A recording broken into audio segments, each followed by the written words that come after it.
Good afternoon and welcome to Medellin and the weekly rundown from InterBolsa for the week of October the 23rd. Biggest news in Colombia was, bizarrely, in Brazil this week, with a new 2% investment tax, or whatever name you want to put on it. Obviously some people want to call it capital control, and that led to questions here in Colombia. We filled with a lot of questions where we believe Colombia is right now on the subject. Personally, I don't see them implementing capital controls in the same format we had before. But one shouldn't rule it out. I mean, everyone knows there shouldn't be capital controls. It didn't work last time around, and it is a disaster in terms of public relations. But it's an election year. The exporters are very powerful unions, very well connected politically. So can't rule it out. Although we'll obviously believe it's a mistake. Also, there was an influence on the market this week. The coal cap fell initially before actually closing the week out pretty much flat. The peso was down 4% this week. So the Brazilians effectively did the job for us. And then finally, the test market was very quiet. It fell, I think, 1 basis point to 0.59%. The next measure for the peso, potentially it's the central bank we're meeting at the moment. We're still waiting for a decision.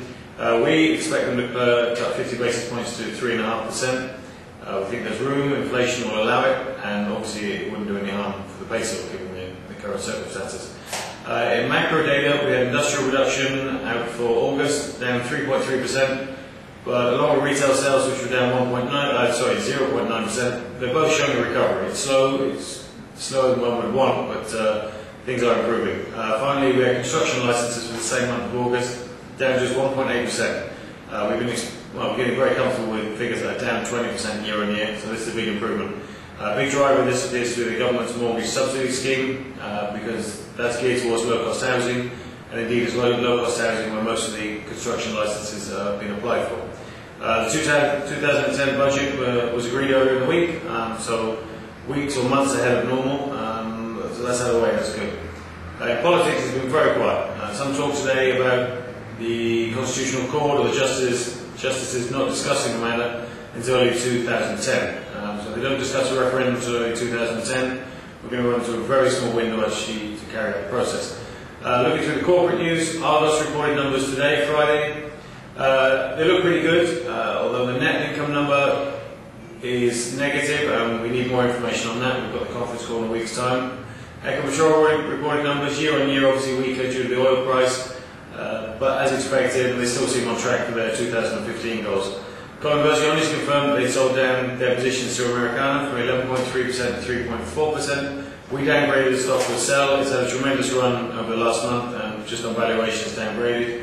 Finally, on Inversiones, they agreed in principle to buy Gas Natural's stake in EPSA, around $1.2 million.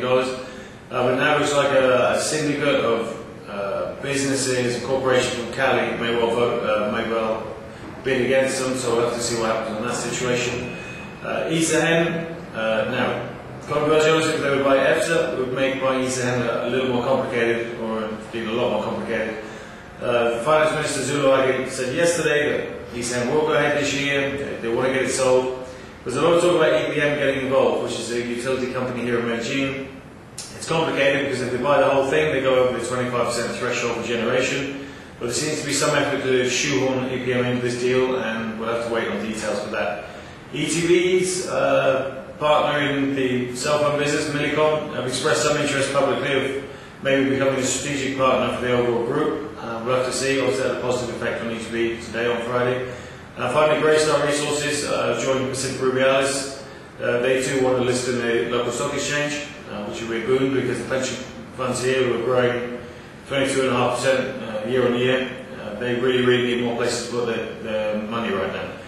On that final point, pension funds now have around 36% of their holdings in equities between local equities and overseas. They have a 40% threshold. So we're getting towards the top here for local pension funds. That is about it for the news from Medellin. Bid everyone a very good weekend, and see you next time around.